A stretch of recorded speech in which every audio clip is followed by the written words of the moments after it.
écoutez, bon, cette question de l'appel du parquet, cette position du parquet depuis le départ à solliciter le placement en détention provisoire me surprend un petit peu. Alors j'entends évidemment le côté dramatique Mmh. des faits, j'entends tout cela, mais si vous voulez, je crois que la première décision qui a été rendue m'a semblé tout de même assez juste dans un sens, Équilibré. équilibré, voilà, plus équilibré que juste, mais surtout très adapté aussi à la situation particulière dans laquelle se trouve Monsieur Palmade.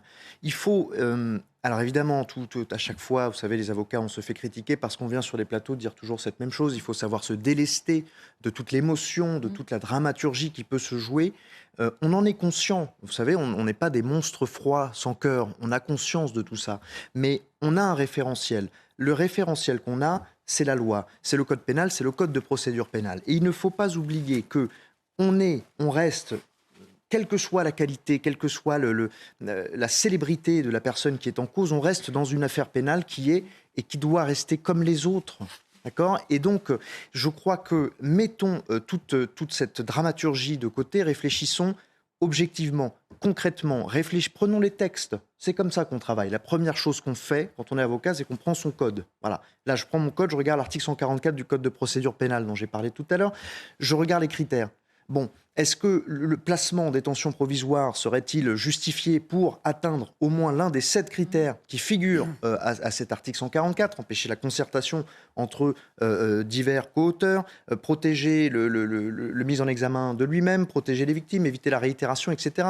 Moi, je vous le dis très honnêtement, je crois qu'il est dans une situation physique, médicale, qui justifie en tout point cette première décision.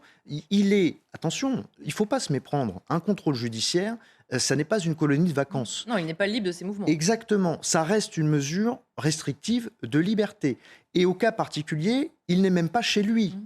D'accord ? Il a été placé dans un institut médical avec cette visée précise de pouvoir le traiter. Donc, si vous voulez, la première décision est parfaitement individualisée à la situation de M. Palmade. Et je crois qu'il faut quand même, j'insiste là-dessus, et je l'ai dit tout à l'heure aussi, il faut reconsidérer la détention provisoire pour ce qu'elle est. Elle n'est pas une sanction préalable. Maintenant, j'apporte une petite nuance tout de même à ça. Il y a quelque chose qui se joue un petit peu dans l'ombre, là. Et c'est peut-être ce qui justifie aussi que la mise en délibéré soit reportée à lundi.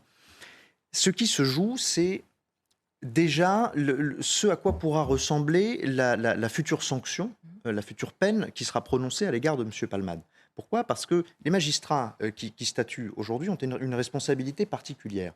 M. Palmade comparaît-il libre ou détenu le jour de l'audience? C'est une question qui est importante parce qu'on n'a pas les mêmes chances, ça ne se passe pas de la même manière que l'on comparaisse détenu ou libre au regard de la présomption d'innocence. Ça change même absolument tout. Et donc peut-être que les magistrats vont prendre le temps de la réflexion pour savoir si, dans le fond, il pourrait être prononcé à l'égard de M. Palmade, in fine, attention, après des mois et des mois d'instruction, d'expertise, de contre-expertise, ils vont se demander si, in fine, il y a une possibilité qu'une peine de prison, qu'une peine d'emprisonnement ferme avec mandat de dépôt soit prononcée. Et donc je crois aussi que la décision qui sera rendue lundi le sera au prisme de cette réflexion-là.